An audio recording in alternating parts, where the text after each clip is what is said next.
ज्यामितीय समावयवी के भौतिक गुण।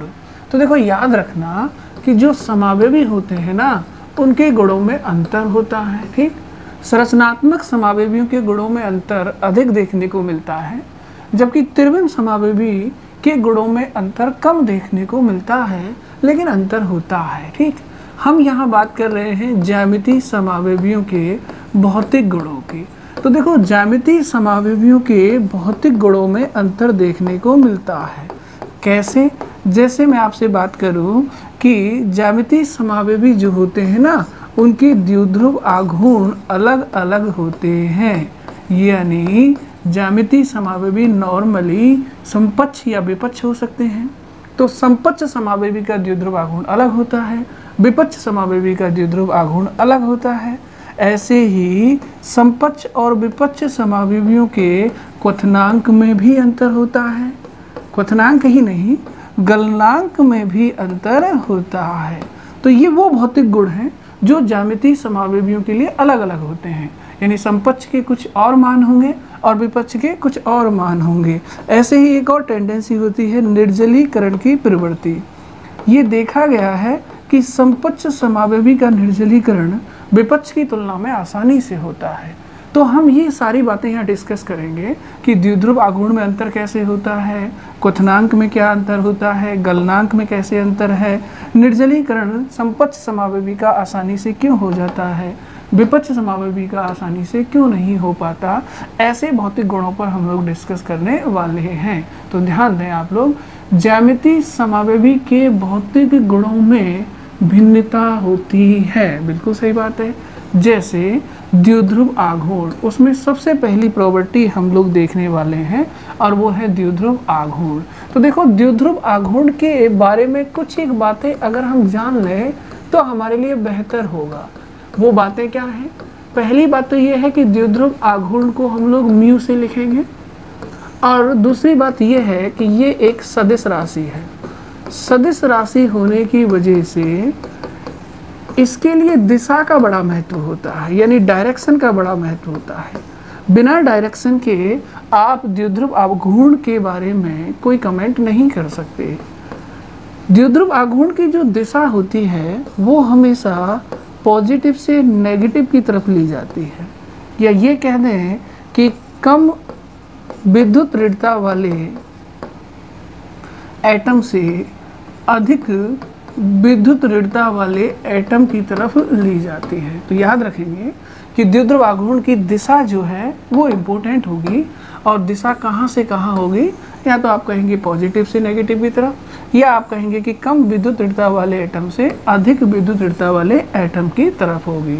इसको समझने के लिए मैं एक सिंपल सा एग्जाम्पल भी ले सकता हूँ। जैसे मान लो कार्बन और फ्लोरीन का बॉन्ड है, तो आपको तो पता है ना कि फ्लोरीन जो होता है आवर्त सारणी में सबसे अधिक विद्युत ऋणता वाला एलिमेंट होता है, इसलिए फ्लोरीन की विद्युत ऋणता सबसे अधिक होगी। अगर फ्लोरीन की विद्युत ऋणता अधिक है तो फ्लोरीन के कंपेयर में कार्बन की विद्युत ऋणता तो कम होगी, है ना। पॉलिंग स्केल पर इसकी विद्युत ऋणता 4 होती है और इसकी 2.5 होती है, तो इसकी विद्युत ऋणता अधिक है, तो ये मोर En वाला एटम हो गया है। इसकी कम है तो ये लेस En वाला एटम हो गया है, यानी कम विद्युत ऋणता वाला परमाणु कौन सा है? कार्बन, और अधिक वाला कौन है? फ्लोरीन। डायरेक्शन क्या है? कम En से अधिक En की तरफ, तो ये डायरेक्शन होगा इस बंध के बंध आघूर्ण का। सही है, तो ध्यान रखेंगे कम विद्युत ऋणता वाले से अधिक विद्युत ऋणता वाले परमाणु की तरफ डायरेक्शन लेना है। आप चार्ज से भी जा सकते हैं। ये जो CF बॉन्ड है ना, इसमें फ्लोरीन की विद्युत ऋणता ज़्यादा है, इसलिए जो बॉन्ड के इलेक्ट्रॉन होंगे ना उनको फ्लोरीन अपनी तरफ खींच लेता है। जब फ्लोरीन इन इलेक्ट्रॉनों को अपनी तरफ खींच लेता है तो फ्लोरीन को इलेक्ट्रॉन मिलते हैं, इसलिए उस पर पार्शियली नेगेटिव। कार्बन से इलेक्ट्रॉन फ्लोरीन की तरफ चले जाते हैं, यानी कार्बन से इलेक्ट्रॉन दूर जाते हैं, कार्बन इलेक्ट्रॉन खोता है, इसलिए उस पर पार्शियली पॉजिटिव आएगा। अगर इस बंध की ध्रुवीयता आपको मालूम है कि कार्बन पर प्लस होगा और फ्लोरीन पर आंशिक ऋणावेश होगा, तो भी आप डायरेक्शन बता देंगे कि प्लस से माइनस की तरफ होगा। तो चाहे तो आप चार्ज के हिसाब से बता दें, चाहे आप En यानी विद्युत ऋणता देख करके बता दें कि लेस En वाले एटम से मोर En वाले एटम की तरफ होगा। ठीक, अब यहाँ एक बात और आपको ध्यान में रखनी चाहिए, वो क्या कि विद्युत दृढ़ता जो है ना वो संकरण के साथ भी चेंज होती है। इसलिए आप याद रखेंगे कि कार्बन जब sp संकरित होता है तो उसकी विद्युत दृढ़ता ज़्यादा होती है जब कार्बन sp2 संकरित हो, ठीक। और sp2 संकरित कार्बन की विद्युत दृढ़ता अधिक होती है जब कार्बन sp3 संकरित हो। तो आपको यहाँ से ये पॉइंट भी याद रखना है कि सबसे ज़्यादा कार्बन की विद्युत दृढ़ता कब होगी, जब वो sp हाइब्रिड होगा, और सबसे कम कब होगी, जब वो sp3 हाइब्रिड होगा। इस बात को भी हम एक सिंपल से एग्जांपल से देखें तो मैं आपसे कहूँ कि ये कार्बन है और ये भी कार्बन है, लेकिन इसने डबल बॉन्ड बनाया है, ये sp2 हाइब्रिड है, ये सिंगल बॉन्डेड है, सारे बॉन्ड सिंगल हैं, sp3 हाइब्रिड है। तो मुझे बताया जाए किस कार्बन की विद्युत दृढ़ता अधिक होगी, इसकी मोर En। बोलो बात सही है कि नहीं। किसकी कम होगी, sp3 की, क्योंकि अभी अभी बताया है कि sp3 की विद्युत दृढ़ता कम और sp2 की ज़्यादा। तो इसकी क्या होगी, कम, यानी लेस En। डायरेक्शन क्या होता है, कम विद्युत दृढ़ता वाले एटम से अधिक विद्युत दृढ़ता वाले एटम की तरफ।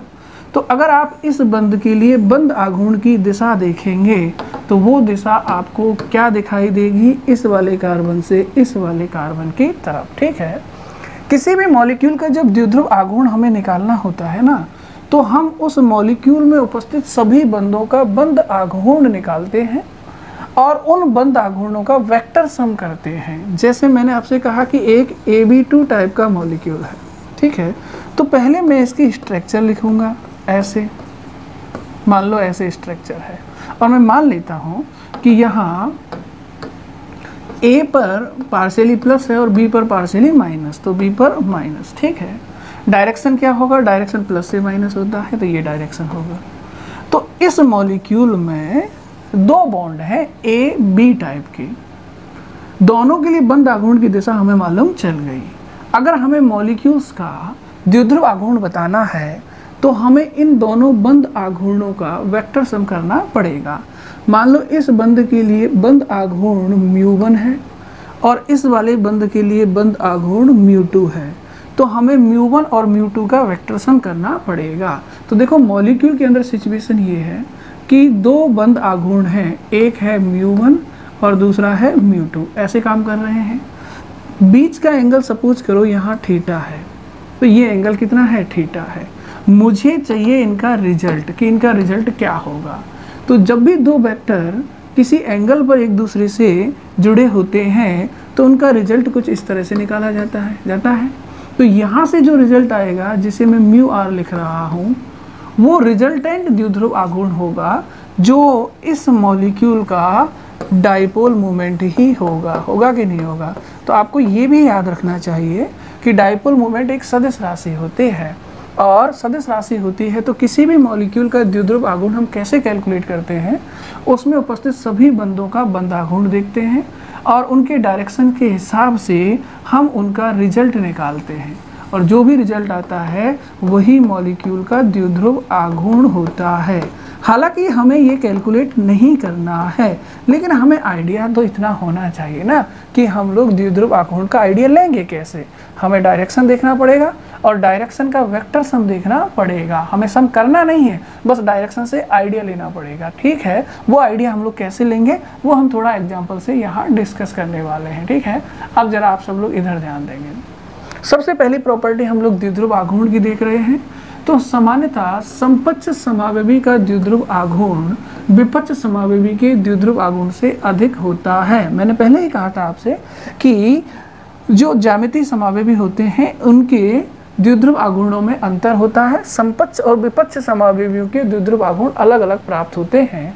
इन जनरली हमने कहा है कि समपक्ष समावेवी का द्विध्रुव आघूर्ण विपक्ष समावेवी से ज़्यादा होता है, यानी म्यू से हम द्विध्रुव आघूर्ण लिखते हैं, और हम कह रहे हैं सिस का ज़्यादा होता है और ट्रांस का कम होता है। ट्रांस मतलब विपक्ष का। लेकिन ये बात कोई सार्वभौमिक सत्य नहीं है, ये एक जर्नल रूल है कि जर्नली हम लोग ऐसा कह देते हैं।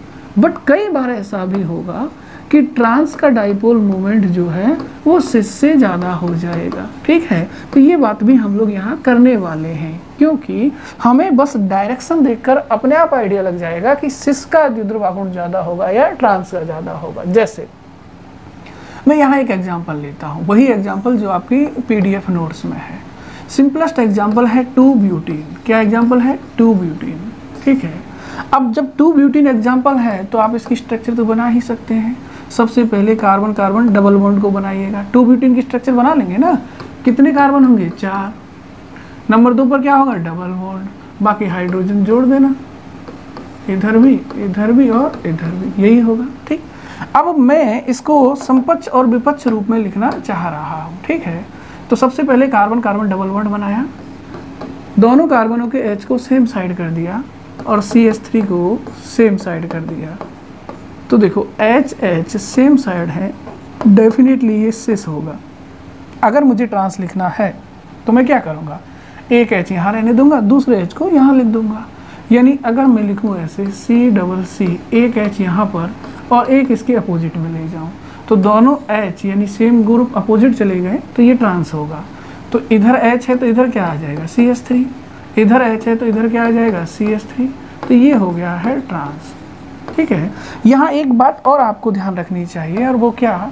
वो ये है कि जनरली जब हम द्विध्रुव आघूर्ण की कैलकुलेशन करते हैं या उसका आइडिया लेते हैं तो हम CH बॉन्ड को ऑलमोस्ट नॉन पोलर मानते हैं, मतलब लगभग अध्रुवीय मानते हैं।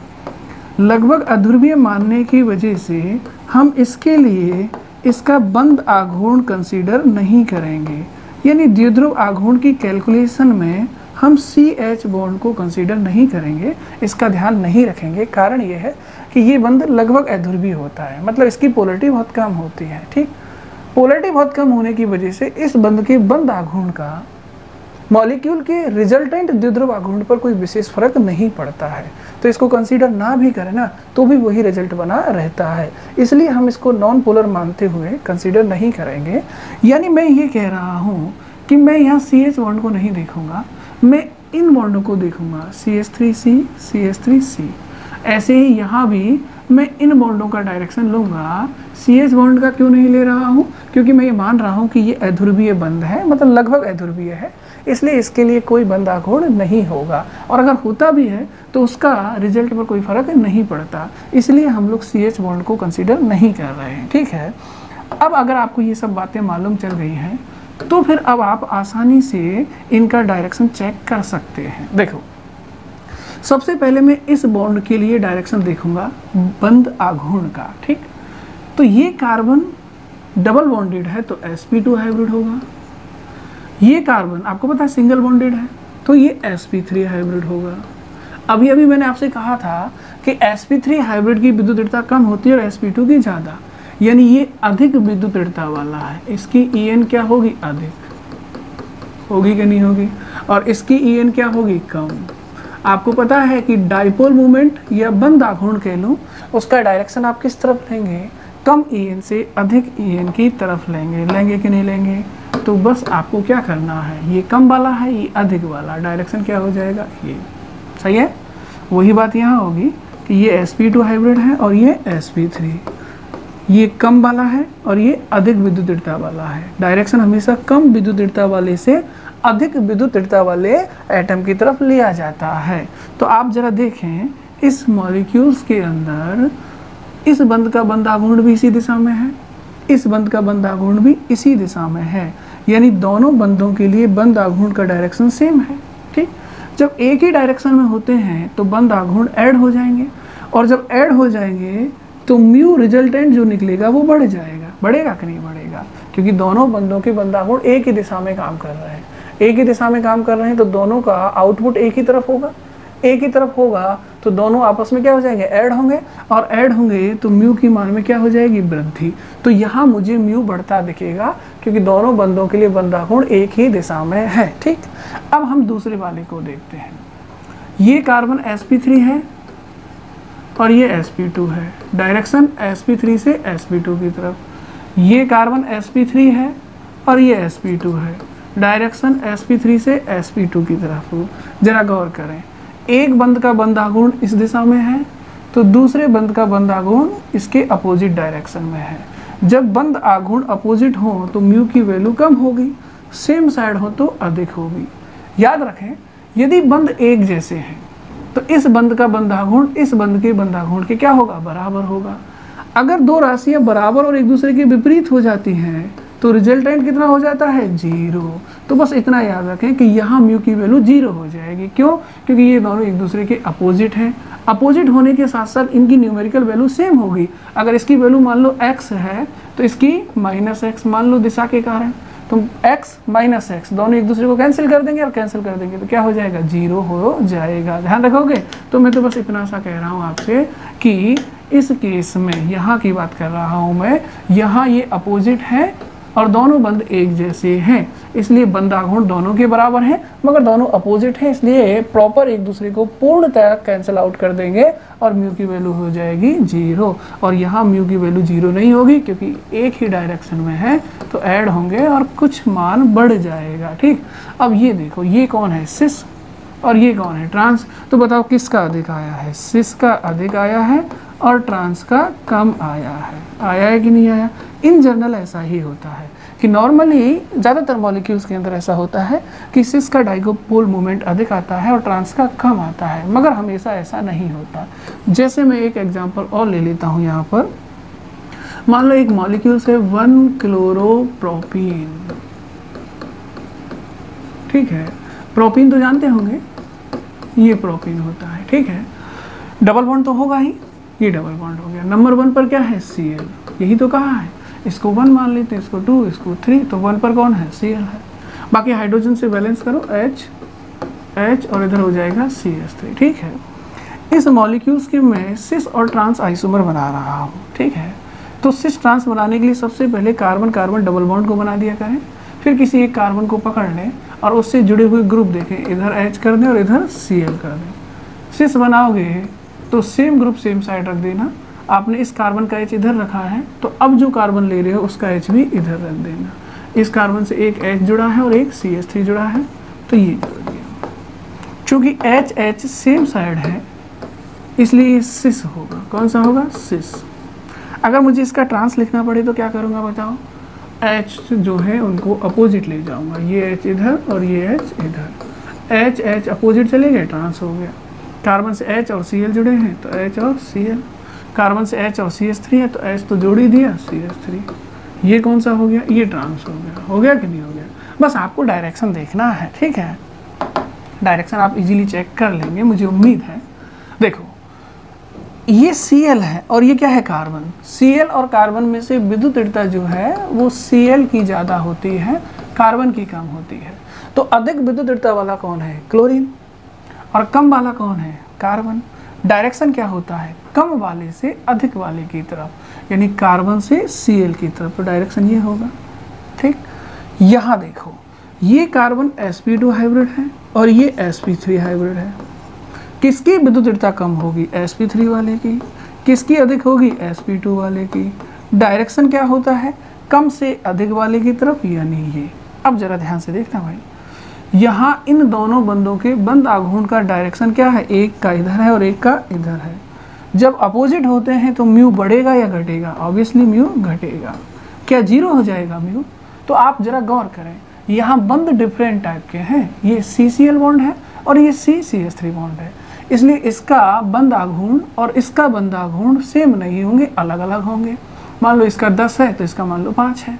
ठीक है, तो 10 और 5 अपोजिट दिशा में होकर एक दूसरे को कैंसिल आउट तो करेंगे, लेकिन कंप्लीट कैंसिल आउट नहीं करेंगे, 0 नहीं आएगी। वैल्यू कितनी आएगी, वैल्यू आएगी 5। सपोज दैट, मान लो एग्जांपल के लिए इसका मैं मान लेता हूँ 10 क्योंकि अलग बॉन्ड है, इसका मान लेता हूँ 5। दोनों अपोजिट हैं तो कैंसिल आउट करेंगे, 10 - 5 करोगे तो रिजल्ट कितना बचेगा, 5। अगर दोनों सेम साइड होते तो जुड़ जाते, 10 + 5 करते तो रिजल्ट कितना हो जाता, 15। लेकिन अपोजिट है तो कैंसिल आउट करेंगे और कैंसिल आउट करेंगे तो रिजल्ट जो निकलेगा वो कम हो जाएगा। ठीक है, अगर दोनों बॉन्ड एक जैसे होते तब तो इस बॉन्ड का जो बंध आघूर्ण होता वो इस बॉन्ड के बंध आघूर्ण से कंप्लीटली कैंसिल आउट हो जाता और 0 हो जाता, जैसा हमारा पहले एग्जाम्पल में था। इस वाले एग्जाम्पल में था ना कि दोनों बॉन्ड एक जैसे हैं लेकिन अपोजिट डायरेक्शन है दोनों के लिए, इसलिए रिजल्टेंट म्यू कितना हो गया था, 0। यहाँ दोनों बॉन्ड एक जैसे नहीं है, डायरेक्शन अपोजिट है, इसलिए ये दोनों बॉन्ड जो हैं इनके बंध आघूर्ण ऐड तो नहीं होंगे, एक दूसरे को कैंसिल ही करेंगे। ये इधर है और ये इधर है, अपोजिट है, लेकिन कंप्लीटली कैंसिल नहीं करेंगे। हाँ, लेकिन द्विध्रुव आघूर्ण अपोजिट डायरेक्शन की वजह से कम जरूर हो जाएगा, ठीक है। अब इसको देखो, Cl की विद्युत ऊर्जा ज़्यादा है और कार्बन की कम है, तो डायरेक्शन क्या होता है, कम से अधिक की। ये sp3 है और ये sp2 है, इसकी अधिक होगी विद्युत ऊर्जा और इसकी क्या होगी, कम। तो डायरेक्शन क्या होता है, कम से अधिक की तरफ होता है कि नहीं होता, तो कम से अधिक की तरफ ये हो गया।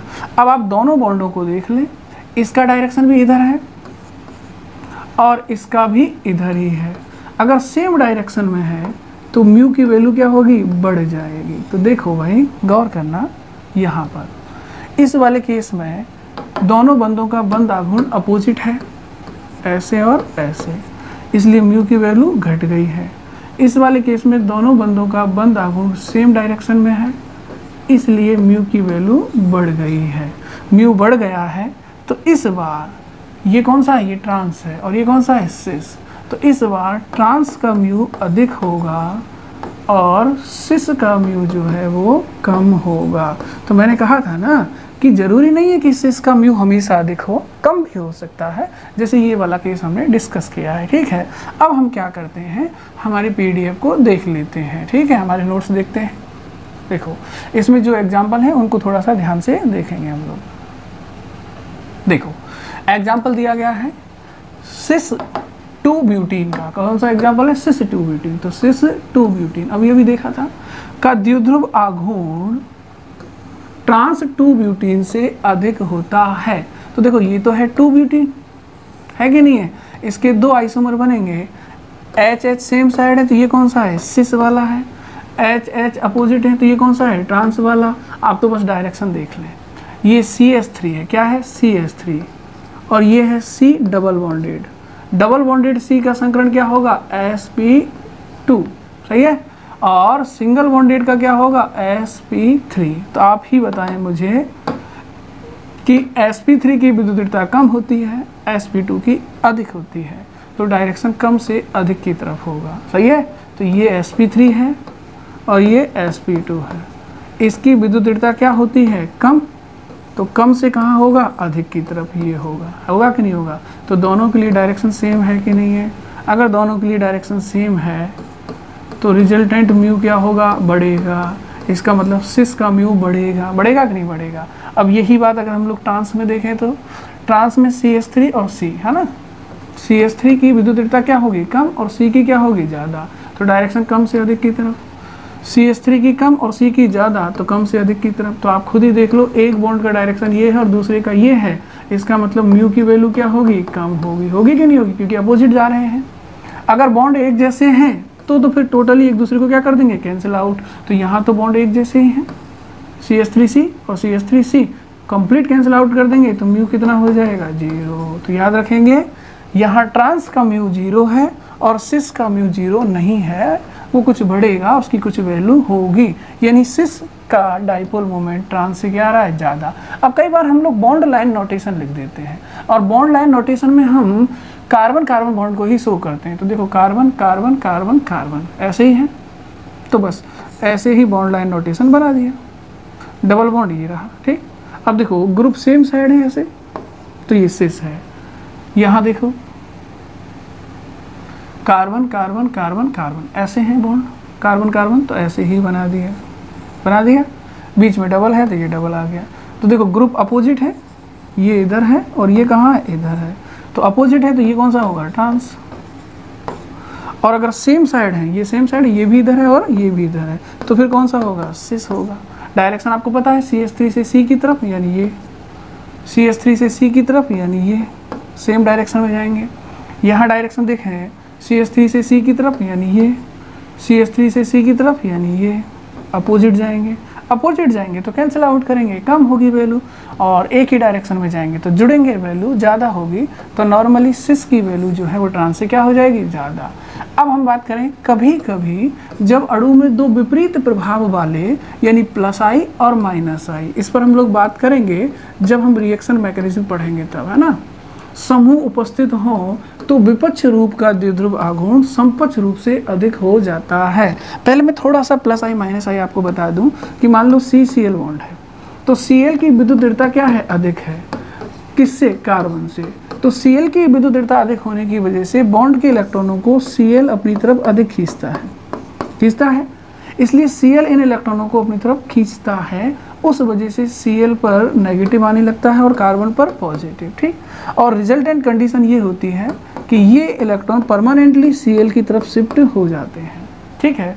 जब ये इलेक्ट्रॉन Cl की तरफ शिफ्ट हो जाते हैं तो हम क्या कहते हैं कि Cl एक इलेक्ट्रॉन आकर्षी ग्रुप है, इसने कार्बन से इलेक्ट्रॉन खींच लिया है। खींच लिया कि नहीं खींच लिया? जो इलेक्ट्रॉन लेता है यानी जो इलेक्ट्रॉन आकर्षी होता है उसको हम लोग -I इफेक्ट में कंसीडर करते हैं, तो Cl का इफेक्ट होगा -I। इसको कार्बन की बैलेंसी कंप्लीट करूं तो CH3 लिख सकता हूं। तो क्या मैं ऐसा कह सकता हूं कि यहाँ Cl ने CH3 से इलेक्ट्रॉन खींच लिए हैं, ये इलेक्ट्रॉन खींचने वाला ग्रुप है, इलेक्ट्रॉन आकर्षी ग्रुप है, और आकर्षी ग्रुप को -I इफेक्ट वाला ग्रुप कहते हैं। अगर मैं कहूँ कि Cl ने CH3 से इलेक्ट्रॉन खींच लिए तो मतलब इलेक्ट्रॉन Cl की तरफ चले गए, तो मैं ये भी तो कह सकता हूँ कि Cl ने खींच लिए या CH3 ने दे दिए। यहाँ दो बातें हैं, मैं कहूँ Cl ने खींचे हैं, बिल्कुल खींचे हैं। मैं ये भी तो कह सकता हूँ कि CH3 ने इलेक्ट्रॉन Cl को दे दिए, Cl की तरफ शिफ्ट कर दिए। बोलो बात सही है कि नहीं है? जब CH3 ने इलेक्ट्रॉन Cl की तरफ शिफ्ट किए हैं तो इलेक्ट्रॉन CH3 से तो गए दूर और Cl के आ गए पास। इसका मतलब ये जो CH3 है ये एक इलेक्ट्रॉन दाता समूह की तरह काम कर रहा है, जबकि Cl जो है वो इलेक्ट्रॉन आकर्षी समूह की तरह काम कर रहा है। तो इलेक्ट्रॉन दाता ने इलेक्ट्रॉन दिए और आकर्षी ने इलेक्ट्रॉन लिए। जो आकर्षी है उसका इफेक्ट -I मानते हैं और जो देता है उसका इफेक्ट +I मानते हैं। बाकी इसकी ज़्यादा डिस्कशन हम लोग रिएक्शन मैकेनिज्म में ही करेंगे। अभी तो मैं सिर्फ इतना बता रहा हूँ कि अगर कोई इलेक्ट्रॉन दाता ग्रुप है तो उसका प्रभाव +I मानेंगे, और अगर कोई इलेक्ट्रॉन आकर्षी ग्रुप है तो उसका प्रभाव हम लोग -I मानेंगे, ठीक है। तो अब थोड़ा सा हम लोग आगे बढ़ते हैं। देखो जरा, हमारे सामने एग्जाम्पल है ट्रांस 1 क्लोरोप्रोपीन का द्विध्रुव आघूर्ण सिस 1 क्लोरोप्रोपीन से अधिक होता है। तो ये क्लोरोप्रोपीन है, ठीक। इसके दो आइसोमर बनेंगे, एक सिस होगा और दूसरा ट्रांस होगा। ये सिस है क्योंकि HH सेम साइड है। अब देखो डायरेक्शन देख लो, ये sp2 कार्बन और ये CH3 sp3 कार्बन। आपको पता है sp3 कार्बन की विद्युत दृढ़ता कम होती है और sp2 की ज़्यादा, तो डायरेक्शन कम से अधिक की तरफ होगा, ये डायरेक्शन होगा। यहाँ हम लोग देखें तो ये कार्बन है और ये क्लोरीन है, क्लोरीन की विद्युत दृढ़ता ज़्यादा है इसलिए डायरेक्शन कार्बन से क्लोरीन की तरफ होगा। गौर कीजिएगा अपोजिट जा रहा है, डायरेक्शन जा रहा है कि नहीं जा रहा, और अपोजिट जाएगा तो म्यू की वैल्यू क्या होगी? कम होगी। सही है, कैंसिल आउट भी हो सकती है कम्प्लीटली अगर बॉन्ड एक जैसे हो, बट बॉन्ड एक जैसे नहीं है इसलिए दोनों अपोजिट हैं तो नेट वैल्यू क्या हो जाएगी? कम हो जाएगी। अब यहाँ देखो जो ये है ना क्लोरोप्रोपीन जो है, इसमें Cl जो है ये इलेक्ट्रॉन आकर्षी समूह है, इसका इफेक्ट -I होता है, और CH3 जो है वो इलेक्ट्रॉन दाता समूह है, इसका इफेक्ट +I होता है। तो इससे पहले एक लाइन लिखी थी हमने, वो जरा हम देखें। कभी कभी जब अणु में दो विपरीत प्रभाव वाले मतलब +I वाले, तो +I वाला कौन है अभी? CH3, और -I वाला कौन है? Cl है, ठीक है। तो जब दो विपरीत प्रभाव वाले समूह उपस्थित हो तो विपक्ष रूप का द्विध्रुव आघूर्ण समपक्ष रूप से क्या हो जाता है? अधिक हो जाता है। तो यहाँ -I वाला ग्रुप भी है और +I वाला भी है, दोनों विपरीत प्रभाव वाले हैं। तो इसके समपक्ष रूप को जब हमने देखा तो हमने देखा समपक्ष रूप का डाइपोल मोमेंट कम होता नजर आ रहा है, जबकि अगर इसके विपक्ष को हम देखें तो CH3 से C की तरफ और C से Cl की तरफ, आप देखो डायरेक्शन सेम है, म्यू रिजल्टेंट बढ़ जाना है। इसलिए हमने कहा कि जो ट्रांस है उसका म्यू ज़्यादा हो गया और सिस का कम हो गया, ठीक है। तो जनरली तो आपको क्या याद रखना है कि जनरली तो आप कहेंगे कि म्यू जो है वो सिस का नॉर्मली ट्रांस से क्या आता है? ज़्यादा आता है। बट कभी कभी जब किसी अणु में दो विपरीत प्रभाव वाले मतलब +I और -I वाले, +I वाला जैसे हमने क्या माना था? CH3, क्योंकि CH3 इलेक्ट्रॉन देता है तो इलेक्ट्रॉन दाता समूह है, और -I वाला किसको माना? Cl को, क्योंकि Cn इलेक्ट्रॉन लेता है तो इलेक्ट्रॉन लेने वाला समूह है, ठीक है। ऐसे ग्रुप उपस्थित हो तो उस केस में ट्रांस का डाइपोल मोमेंट जो है वो सिस से ज़्यादा हो जाता है, और इसके लिए एग्जाम्पल याद रखेंगे 1 क्लोरोप्रोपीन। कौन सा एग्जाम्पल याद रखोगे? 1 क्लोरोप्रोपीन, है ना। और इसके लिए तो कई सारे एग्जाम्पल मिल जाते हैं, लेकिन फिर भी याद रखोगे तो 2 ब्यूटीन। तो आपसे कोई पूछे कि 2 ब्यूटीन में समपक्ष का द्विध्रुव आघूर्ण ज़्यादा होता है या विपक्ष का? तो आंसर होगा समपक्ष का। और अगर आपसे कोई पूछे 1 क्लोरोप्रोपीन में समपक्ष का द्विध्रुव आघूर्ण ज़्यादा होता है या विपक्ष का? तो आंसर होगा विपक्ष का। ठीक है, चलिए द्विध्रुव आघूर्ण के बाद नेक्स्ट हम लोग डिस्कशन में लेते हैं गलनांक व क्वथनांक। तो देखो क्वथनांक को हम लोग ज़्यादा डिस्कशन नहीं करने वाले हैं, बस थोड़ा सा याद रखेंगे कि क्वथनांक के केस में क्या होता है। देखो 2 मॉलिक्यूल्स होते हैं ऐसे, ठीक है, और मान लो इधर प्लस है इधर माइनस, इधर प्लस और इधर माइनस, मतलब ये ध्रुवीय अणु है, चार्ज है तो ध्रुवीय होंगे, तो ये ध्रुवीय अणु है तो इनको द्विध्रुव मान लेता हूँ। ये भी एक द्विध्रुव है और ये भी क्या है, एक द्विध्रुव, सही है। अब ये माइनस इस प्लस को क्या करेगा, अट्रैक्ट करेगा, करेगा कि नहीं करेगा? ठीक, जब 2 अणुओं के बीच में आकर्षण बढ़ता हो तो फिर जनरली क्वथनांक में वृद्धि होती है। ठीक है, तो आप याद रखना कि यदि मैं मॉलिक्यूल्स के बीच के आकर्षण को बढ़ाता चला जाऊं, स्ट्रॉन्ग करता चला जाऊं, तो ऑब्वियसली हम कहेंगे कि अंतर आणविक आकर्षण बढ़ रहा है। बढ़ रहा है कि नहीं बढ़ रहा? ऐसे बहुत सारे मॉलिक्यूल होंगे ना, इधर भी होगा प्लस माइनस, उनके बीच भी आकर्षण बढ़ेगा, तो आकर्षण बढ़ेगा तो मॉलिक्यूल आपस में जुड़ते चले जाएंगे, तो मैं कहूँगा अंतर आणविक आकर्षण जो है बढ़ रहा है। जब भी अंतर आणविक आकर्षण बढ़े, बॉइलिंग पॉइंट यानी क्वथनांक में वृद्धि होती है। ठीक, ये चीज़ आपको याद रखनी है। ठीक, अब ये अंतर आणविक आकर्षण कब बढ़ता है? जब म्यू बढ़ता है। अगर द्विध्रुव आघूर्ण बढ़ता है तो उसका फर्क पड़ता है आकर्षण पर। कैसे पड़ता है? देखो अगर द्विध्रुव आघूर्ण बढ़ेगा इसका मतलब ध्रुवीयता बढ़ेगी, और ध्रुवीयता बढ़ेगी तो मॉलिक्यूल में जो चार्ज सेपरेशन है वो बढ़ जाएगा, मतलब प्लस पर प्लस बढ़ जाएगा और माइनस पर माइनस बढ़ जाएगा। इसका मतलब प्लस माइनस बढ़ेंगे, ये प्लस माइनस चार्ज बढ़ेंगे, ये प्लस माइनस चार्ज भी बढ़ेंगे।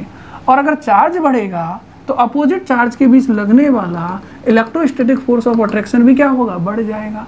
मतलब ये नेगेटिव जितना अधिक होगा, ये पॉजिटिव जितना अधिक होगा, इनके बीच का स्थिर विद्युत आकर्षण उतना ही ज़्यादा होगा। ठीक है, ये नेगेटिव पॉजिटिव कब अधिक होंगे? जब द्विध्रुव आघूर्ण अधिक होगा। तो अगर द्विध्रुव आघूर्ण अधिक है मॉलिक्यूल्स का तो चार्ज अधिक है, और चार्ज अधिक है तो इनके बीच आकर्षण अधिक है, और आकर्षण अधिक है तो फिर बॉइलिंग पॉइंट भी अधिक होगा। ठीक, तो अब आप यहाँ से एक बात याद रखेंगे कि जो बॉइलिंग पॉइंट है ना, वो डाइपोल मोमेंट म्यू में वृद्धि के साथ साथ बढ़ेगा। ठीक है, क्योंकि म्यू बढ़ेगा, अंतराणविक आकर्षण बढ़ेगा तो बॉइलिंग पॉइंट बढ़ेगा। इसका मतलब बॉइलिंग पॉइंट जो है वो म्यू पर डिपेंड करेगा। अब मैं आपसे ये कहता हूँ कि कोई आइसोमर है जियोमेट्रिकल, और मैं कहता हूँ सिस का म्यू ज़्यादा है और ट्रांस का कम है, तो जिसका म्यू ज़्यादा होगा उसका बॉइलिंग पॉइंट भी ज़्यादा होगा। क्यों ज़्यादा होगा?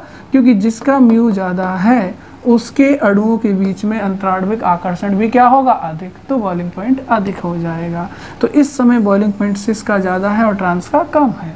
लेकिन अगर मान लो म्यू सिस का कम हो और ट्रांस का अधिक हो, ऐसा भी हो सकता है, जैसे 1 क्लोरोप्रोपीन में बताया था ट्रांस का अधिक होता है, तो जिसका म्यू अधिक होगा ना भैया, उसका बॉइलिंग पॉइंट भी अधिक होगा। तो आप याद रखेंगे कि यहाँ सिस से ज़्यादा बॉइलिंग पॉइंट होगा ट्रांस का। इसके लिए एग्जाम्पल क्या है, अभी अभी डिस्कस किया है, 1 क्लोरोप्रोपीन। आपको बताया है कि 1 क्लोरोप्रोपीन में म्यू किसका अधिक होता है, म्यू ट्रांस का अधिक होता है और सिस का कम, और जिसका म्यू अधिक है उसका बॉइलिंग पॉइंट भी अधिक होगा। ठीक है, और इसका एग्जांपल मैंने क्या बताया था, अभी अभी बताया था 2 ब्यूटीन। आपको पता है कि 2 ब्यूटीन में द्विध्रुव आघूर्ण यानी म्यू जो होता है वो सिस का अधिक होता है, ट्रांस का कम होता है। जिसका डाइपोल मोमेंट अधिक है उसका बॉइलिंग पॉइंट भी अधिक होगा। तो सिस 2 ब्यूटीन का क्वथनांक ट्रांस 2 ब्यूटीन से ज़्यादा होगा, जबकि ट्रांस 1 क्लोरोप्रोपीन का क्वथनांक सिस 1 क्लोरोप्रोपीन से अधिक होगा। तो ये क्वथनांक के विषय में नॉर्मल सी बात मैंने आपको बताई है, ध्यान रखेंगे आप सब लोग। अब हम लोग डिस्कशन में लेंगे बेसिकली यहाँ गलनांक। ठीक है, तो ध्यान दें, सामान्यतः विपक्ष रूप के गलनांक समपक्ष रूप से अधिक होते हैं। तो देखो भैया, क्वथनांक के विषय में तो म्यू से डिसाइड करना है, जिसका म्यू अधिक होगा उसका क्वथनांक अधिक होगा। अब म्यू समपक्ष का भी अधिक हो सकता है और विपक्ष का भी, लेकिन गलनांक के विषय में आपको सीधा याद रखना है। क्या याद रखना है कि ट्रांस का मेल्टिंग पॉइंट, ट्रांस मतलब विपक्ष का, मेल्टिंग पॉइंट मतलब गलनांक जो होता है वो हमेशा समपक्ष से अधिक होता है। ये चीज़ आपको ध्यान में रखनी है, ये चीज़ हमेशा याद रखनी है आपको, है ना, कि अगर गलनांक की बात हो रही है तो ट्रांस का गलनांक नॉर्मली सिस के गलनांक से अधिक ही आएगा। उसके कुछ एक कारण हो सकते हैं, जैसे इसके संभवतः निम्न कारण हो सकते हैं। पहला, समपक्ष रूप में प्रतिकर्षण अन्योन्य क्रियाएं विपक्ष रूप से अधिक होती हैं, जिससे समपक्ष समावेवी का क्रिस्टल विपक्ष की तुलना में कम स्थायी होता है। तो देखो एक बात बताना मुझे, देखो मैं लिखता हूँ एक बार समपक्ष लिखता हूँ, समपक्ष मतलब सेम ग्रुप सेम साइड, मान लो CH3 CH3 same side, H और H सेम साइड, और एक बार मैं लिखता हूँ विपक्ष, विपक्ष में क्या करूँगा, CH3 CH3 को अपोजिट कर दूंगा, ये लो, सही है।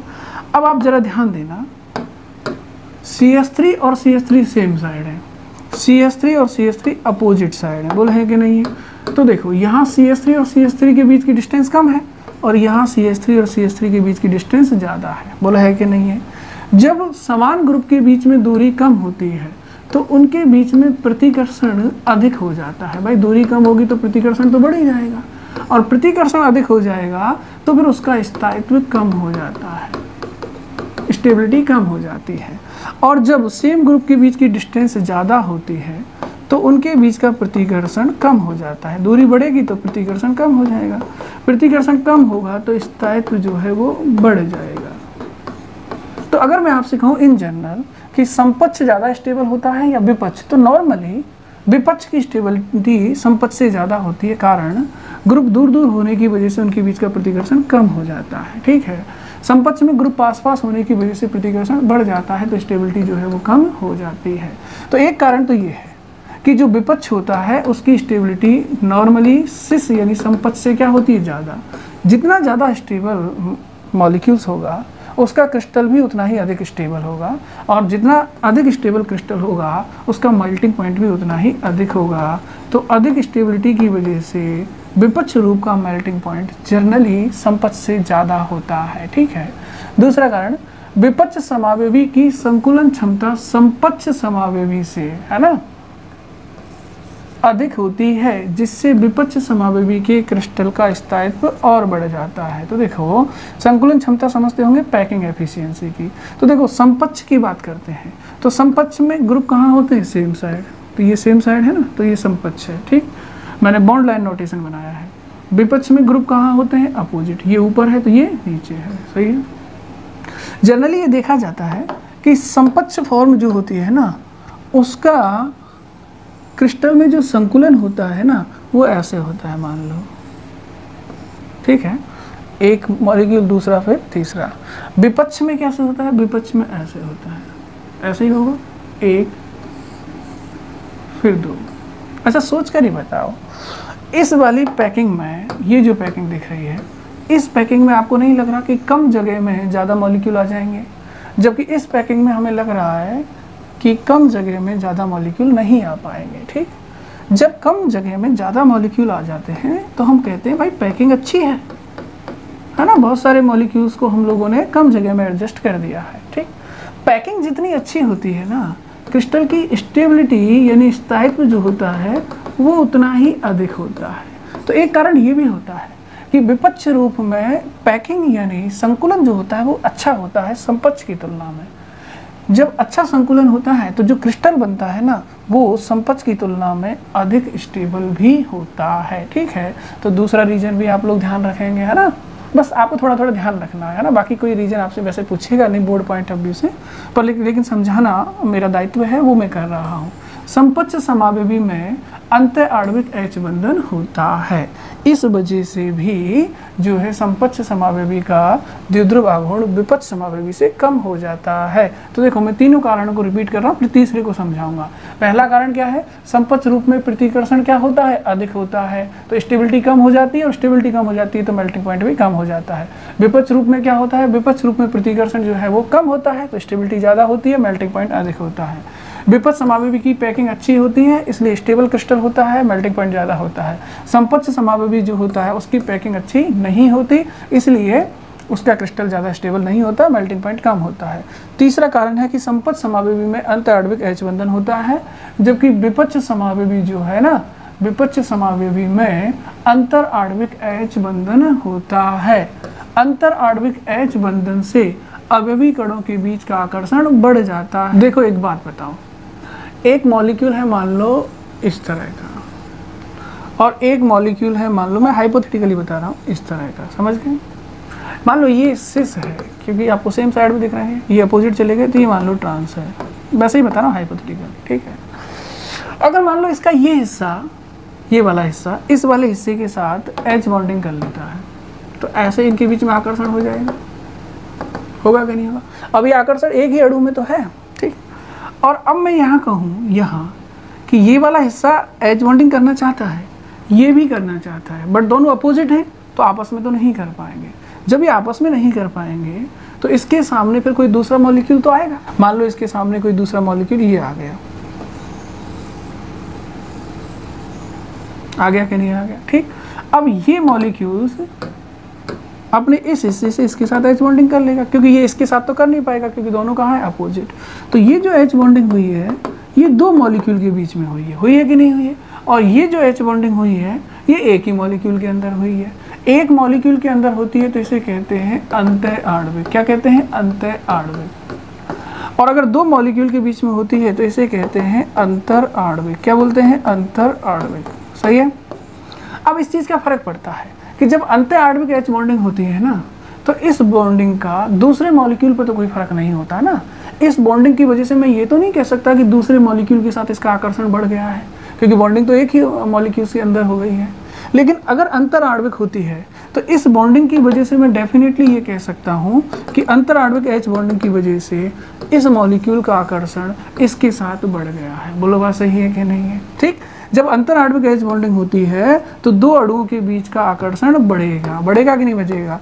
और जब दो अणुओं के बीच का आकर्षण बढ़ेगा तो भैया मेल्टिंग पॉइंट अपने आप बढ़ जाएगा। बीच आकर्षण बढ़ेगा और आकर्षण बढ़ेगा तो मेल्टिंग पॉइंट भी बढ़ जाएगा। बस यही याद रखना है कि जब अंतर आणविक H बॉन्डिंग होती हो, क्या होती हो? अंतर आणविक H बॉन्डिंग, तो दो अणुओं के बीच में आकर्षण बढ़ेगा और आकर्षण बढ़ेगा तो फिर मेल्टिंग पॉइंट बढ़ेगा। लेकिन जब अंतः आणविक होती हो तो इस बॉन्डिंग का दूसरे मॉलिक्यूल पर कोई फर्क पड़ने वाला नहीं है।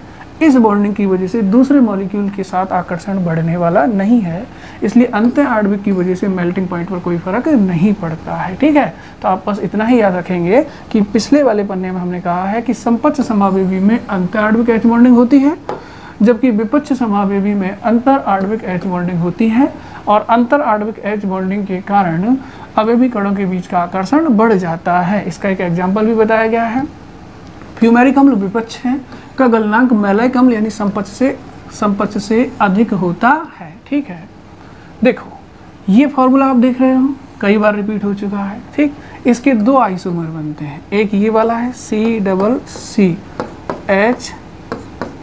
समपक्ष है, ये दिख रहा होगा COOH, सही है, समपक्ष है। और समपक्ष वाली फॉर्म को मैलाइक अम्ल कहते हैं। ठीक, इसी फॉर्मूले से तो बनता है, एक समपक्ष और एक विपक्ष। समपक्ष वाला मैलाइक होता है और विपक्ष वाला फ्यूमेरिक। यहाँ देखो HCCH दोनों अपोजिट जा रहे हैं, विपक्ष है, और विपक्ष वाले को हम लोग क्या कहते हैं? फ्यूमेरिक अम्ल। हमने कहा था कि समपक्ष जो होता है उसमें अंतः आणविक H बॉन्डिंग होती है, उसकी वजह से दूसरे मॉलिक्यूल के आकर्षण पर कोई फर्क नहीं पड़ता। लेकिन जो विपक्ष होता है उसमें अंतर आणविक H बॉन्डिंग होती है और उसका दूसरे मॉलिक्यूल के साथ आकर्षण बढ़ जाता है। जब आकर्षण बढ़ जाता है तो मेल्टिंग पॉइंट बढ़ जाता है। इसलिए विपक्ष वाला जो फ्यूमेरिक अम्ल है उसका मेल्टिंग पॉइंट ज़्यादा है 287 डिग्री सेल्सियस, और समपक्ष वाला जिसे आप मैलाइक अम्ल कह रहे हो उसका मेल्टिंग पॉइंट कम है 130 डिग्री सेल्सियस। बोला है कि नहीं है? अब अगर आपको H बॉन्डिंग देखनी है तो मैं वो भी बता सकता हूँ। देखो यही तो है मैलाइक एसिड, देखो मैलाइक एसिड सिस होता है ना, तो मैं उसको ऐसे बना देता हूँ। सही है, COOH है ये पूरा का पूरा ग्रुप। ठीक है, और इधर एक और COOH होगा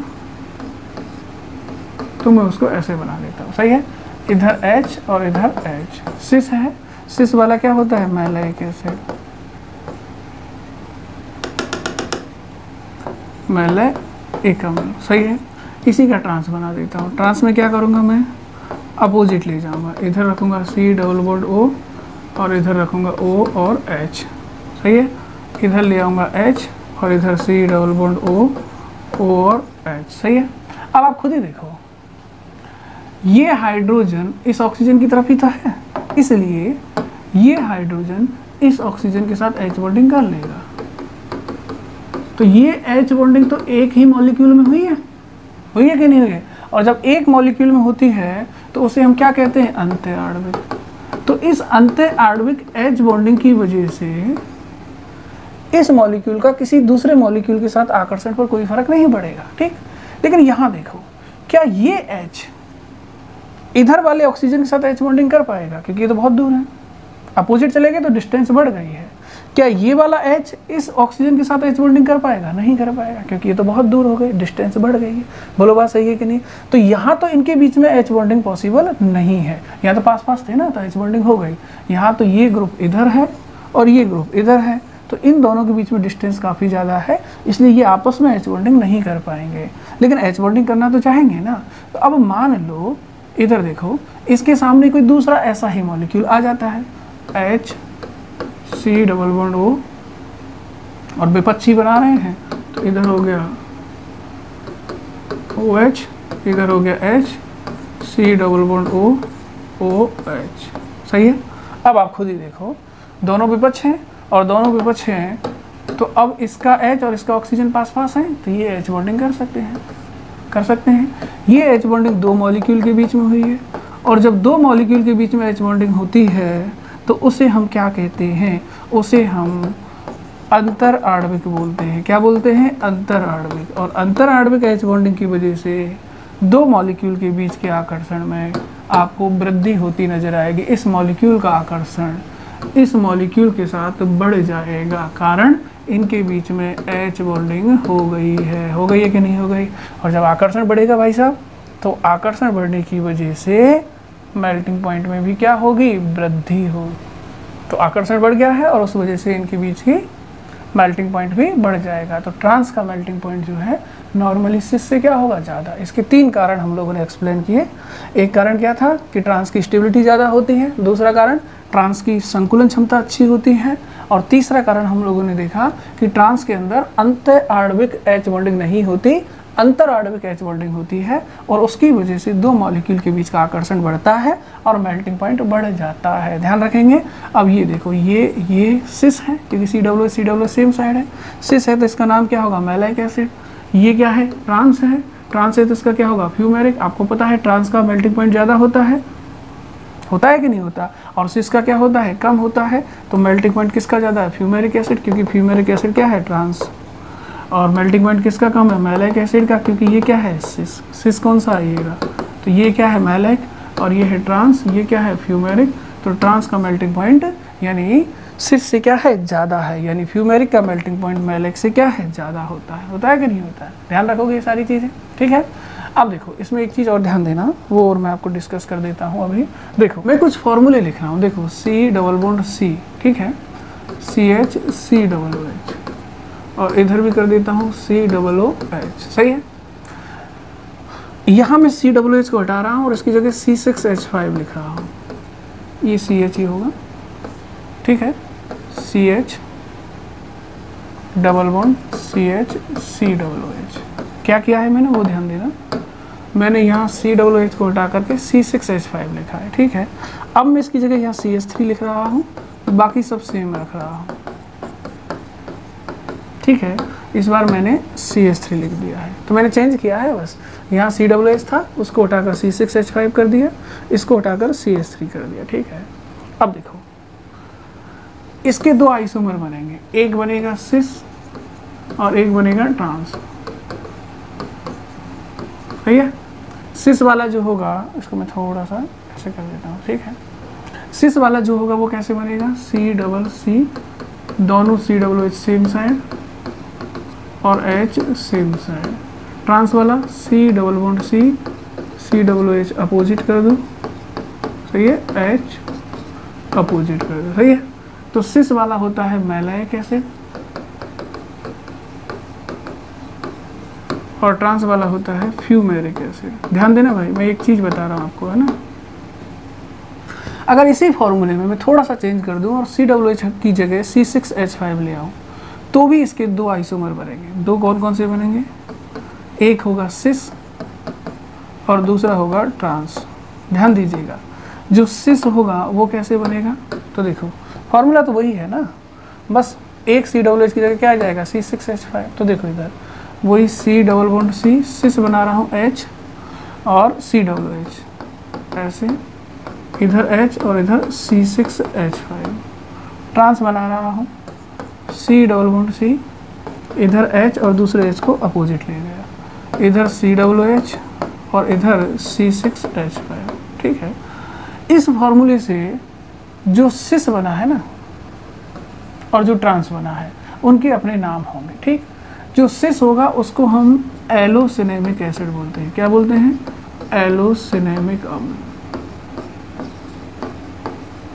और जो ट्रांस होता है उसे सिनेमिक अम्ल बोलते हैं। क्या बोलते हैं? सिनेमिक अम्ल। ठीक है, देखो कुछ नहीं किया, इस फॉर्मूले में जो हम फ्यूमेरिक और मैलिक अम्ल का फॉर्मूला बनाते हैं ना, उसमें COOH को हटाकर C6H5 जोड़ दो, तो उसके जो सिस ट्रांस बनेंगे उसमें सिस जो होगा उसको एलोसिनेमिक एसिड कहते हैं, और ट्रांस जो होता है उसे हम लोग सिनेमिक एसिड कहते हैं।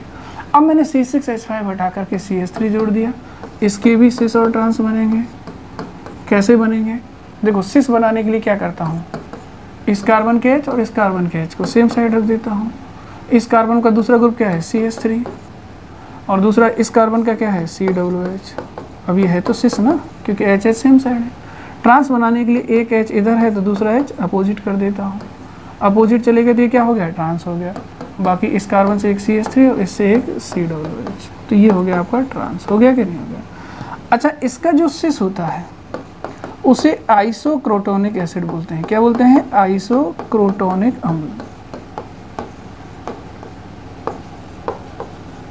और जो ट्रांस होता है उसे क्रोटोनिक अम्ल बोलते हैं। तो मैं सिर्फ आपको नाम से इंट्रोड्यूस करवा रहा हूँ, उसलिए मैं इतना सारा काम कर रहा हूँ। ठीक है, ताकि आपके दिमाग में ये थोड़ा सा कंसेप्ट दिमाग में रहे, ये फॉर्मूले ही याद रहे। सही बात तो ये है, फॉर्मूले कैसे याद रहेंगे आपको?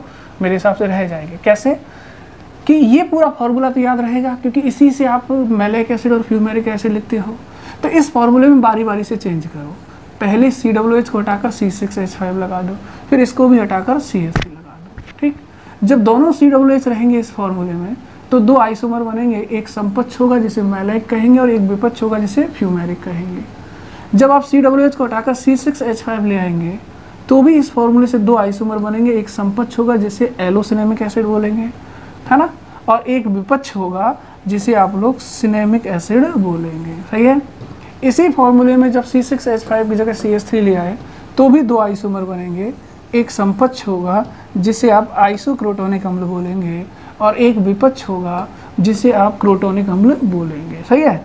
अभी अभी मैंने आपसे कहा है कि विपक्ष का गलनांक समपक्ष से ज़्यादा होता है। ठीक, तो अगर मैं मेल्टिंग पॉइंट की बात करूं तो किसका ज़्यादा होता है? ट्रांस का अधिक होता है और सिस का कम होता है। ठीक, तो अब इनमें सिस और ट्रांस छांटते चलो और बताते चलो।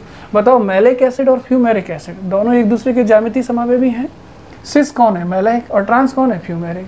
किसका ज़्यादा होगा? ट्रांस का। इसका मतलब फ्यूमेरिक का ज़्यादा होगा बजाय मैलिक से। ध्यान रखोगे, बस इतना ही बताना है मुझे। ठीक, दूसरा देखो, जब फॉर्मूले में चेंज हो गया तो C6H5 आ गया, इससे भी दो आइसोमर बनेंगे, एक सिस और दूसरा ट्रांस। सिस वाला है एलोसिनेमिक और ट्रांस वाला है सिनेमिक एसिड। है कि नहीं है? अब मुझे आप बताओ, मेल्टिंग पॉइंट किसका ज़्यादा होता है? ट्रांस का। और ट्रांस वाला कौन है यहाँ पर? ट्रांस वाला है यहाँ पर सिनेमिक एसिड। सही है। तो सिनेमिक एसिड का मेल्टिंग पॉइंट जो होगा वो एलोसिनेमिक एसिड से ज़्यादा होगा। क्यों ज़्यादा होगा? क्योंकि सिनेमिक एसिड ट्रांस है। सही है। ऐसे ही इसी फॉर्मूले में ये चेंज कर दिया, CH3 ले आए तो भी दो आइसोमर बनेंगे, एक ये और एक ये। एक सिस है और दूसरा क्या है? ट्रांस। सिस वाला आइसोक्रोटोनिक और ट्रांस वाला क्रोटोनिक, और ट्रांस का ज़्यादा होता है, इसलिए कहेंगे कि क्रोटोनिक का मेल्टिंग पॉइंट आइसोक्रोटोनिक से क्या होगा? ज़्यादा होगा। होगा कि नहीं होगा?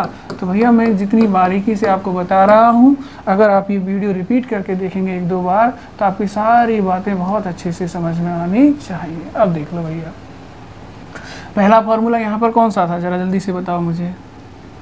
पहले तो था यहाँ पर COOH CH COOH। इससे दो बने थे मैलिक और फ्यूमेरिक। फ्यूमेरिक ट्रांस था, इसलिए फ्यूमेरिक का ज़्यादा हो गया था मेल्टिंग पॉइंट और मैलेक का कम हो गया था। बस COOH हटाकर क्या जोड़ दिया, C6H5, तो भी दो बनेंगे, एक सिस और दूसरा ट्रांस। सिस वाले को कहूँगा एलोसिनेमिक और ट्रांस वाले को सिनेमिक। चूंकि ट्रांस का अधिक होता है इसलिए एलोसिनेमिक के कंपेयर में सिनेमिक एसिड का मेल्टिंग पॉइंट क्या है, ज़्यादा। क्यों है, क्योंकि ये ट्रांस है और ये क्या है, सिस है। अब देखो ये सारे कंपेयर मैंने यहाँ लिख ही रखे हैं। COOH जुड़ा है इससे, ये तो कॉमन है सबके अंदर, सबके अंदर कॉमन है कि नहीं है। यहाँ COOH जुड़ा है, यहाँ C6H5 और यहाँ CH3। जब COOH जुड़ा है तो दो बनते हैं, मैलेक और उसका ट्रांस होता है फ्यूमेरिक, और फ्यूमेरिक का मेल्टिंग पॉइंट ज़्यादा होगा। जब C6H5 होता है तो भी दो बनते हैं, सिनेमिक और एलोसिनेमिक। एलोसिनेमिक सिस होता है, सिनेमिक ट्रांस होता है, तो सिनेमिक का ज़्यादा होगा। जब यहाँ CH3 जुड़ा होता है तो भी दो जियोमेट्रिकल आइसोमर बनते हैं, क्रोटोनिक और आइसोक्रोटोनिक, है ना। क्रोटोनिक ट्रांस होता है और आइसोक्रोटोनिक सिस होता है, इसलिए क्रोटोनिक का ज़्यादा होगा क्योंकि ये ट्रांस है, सही है। और ये यहाँ बना भी रखे हैं भैया, कौन जुड़ा है देखो जरा, यहाँ ये वाला ग्रुप तो कॉमन है, इससे कौन जुड़ा है, CH3, और CH3 जुड़ता है तो दो बनते हैं, एक होता है सिस और दूसरा होता है ट्रांस। सिस वाले को कहते हैं आइसोक्रोटोनिक और ट्रांस वाले को कहते हैं क्रोटोनिक। क्रोटोनिक ट्रांस है इसलिए मेल्टिंग पॉइंट क्रोटोनिक का ज़्यादा होगा, आइसोक्रोटोनिक का कम होगा, ठीक है। लास्ट बार हम इसमें देखते हैं फिजिकल प्रॉपर्टीज में निर्जलीकरण, ठीक है। अब निर्जलीकरण नॉर्मली आप ध्यान रखना कि सामान्यतः समपक्ष रूप का आसानी से निर्जलीकरण द्वारा एनहाइड्राइड में बदला जाता है, ठीक, जबकि विपक्ष रूप आसानी से निर्जलीकृत नहीं हो पाता। ये बात मैंने पहले भी कहा है कि समपक्ष का निर्जलीकरण आसानी से होता है, यानी समपक्ष रूप आसानी से निर्जलीकरण द्वारा एनहाइड्राइड में बदला जाता है, जबकि विपक्ष रूप आसानी से निर्जलीकृत नहीं हो पाता। इसका भी कारण सिंपल है। सिंपल क्या है, देखो भैया ध्यान देना, समपक्ष होता है, समपक्ष में अभी हमने बात की थी मैलिक एसिड की, ऐसे ही है, ये मैलिक एसिड है, दोनों COOH कहाँ होंगे, सेम साइड। मैं यही बता देता हूँ आपको, ठीक है। गरम करो आप इसको गरम करेंगे तो यहाँ से मान लो OH और यहाँ से मान लो H आपस में मिलेंगे, और मिलेंगे तो यहाँ से वाटर निकल जाएगा। जैसे ही वाटर निकलेगा ये कुछ इस तरह से दिखाई देगा, C इधर हो गया H, इधर C⋅O, इधर C⋅O। वाटर के जाते ही यहाँ एक ऑक्सीजन बचेगा और ये ऑक्सीजन इस कार्बन से जुड़ जाएगा ऐसे, ठीक। तो ये ऑक्सीजन हमने जोड़ दिया, ठीक है। ये है एनहाइड्राइड। जब भी एसिड में से वाटर निकलता है ना तो एनहाइड्राइड बनता है। तो ये तो एसिड था ना, इसमें से क्या निकल गया, वाटर, और वाटर के निकलते ही क्या बन गया, एनहाइड्राइड, ठीक है। ये कौन सा एसिड है, समपक्ष वाला है। समपक्ष को क्या कहते हैं, मैलेइक अम्ल कहते हैं। तो मैलेइक अम्ल का जो एनहाइड्राइड होगा वो मैलेइक एनहाइड्राइड कहलाएगा। क्या कहलाएगा, मैलेइक एनहाइड्राइड, ठीक है। तो समपक्ष रूप का निर्जलीकरण हो गया, उसे गर्म किया, वाटर निकल गया। एसिड में से जब भी वाटर निकले तो जो बनता है उसे एनहाइड्राइड कहते हैं। किसका एनहाइड्राइड, जिस एसिड से वाटर निकला है। एसिड कौन सा है, मैलिक एसिड। तो मैलिक एसिड से वाटर निकलते ही जो एनहाइड्राइड बनेगा उसे मैलिक एनहाइड्राइड बोलेंगे। क्लियर। मैलिक एसिड में ऐसा आसानी से हो गया, ठीक। लेकिन अगर मैं यहाँ फ्यूमेरिक एसिड लेता, क्या लेता, फ्यूमेरिक एसिड, तो फ्यूमेरिक एसिड क्या होता है, ट्रांस होता है। ट्रांस होता है तो वो इस तरह का होता है, दोनों COOH कहाँ हो जाते हैं, अपोजिट, H और H।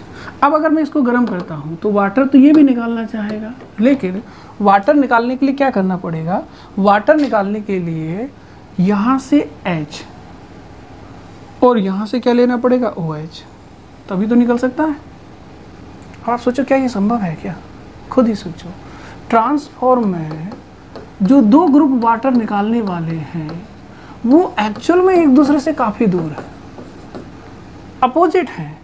अपोजिट होने की वजह से ये पॉसिबल नहीं है कि ये मिल जाए और मिल करके वाटर निकालना है, ऐसे इट्स नॉट पॉसिबल। जबकि सिस वाली जो फॉर्म है ना उसमें ये ग्रुप जो वाटर निकालने वाले हैं उन दोनों के OH सेम साइड है कि नहीं है, और सेम साइड है तो बड़ी आसानी से दोनों ग्रुप मिल जाएंगे और मिल करके ऐसे यहाँ से वाटर निकाल देंगे। ऐसे क्यों निकाल देंगे, क्योंकि दोनों ग्रुप सेम साइड है, पास पास है, वाटर निकल जाएगा, ठीक है, निर्जलीकरण हो जाएगा, आसानी से एनहाइड्राइड बन जाएगा। लेकिन ट्रांस में ग्रुप हो गए हैं अपोजिट होने की वजह से ये यहाँ से ऐसे मिल करके वाटर निकाल नहीं पाएंगे, इसलिए निर्जलीकरण आसानी से नहीं होगा। बस यही बात यहाँ कही गई है कि मैलिक अम्ल संपच्छ है, 140 डिग्री सेल्सियस पर गर्म करने पर मैलिक एनहाइड्राइड देता है, क्योंकि संपच्छ है ना तो आसानी से एनहाइड्राइड देगा।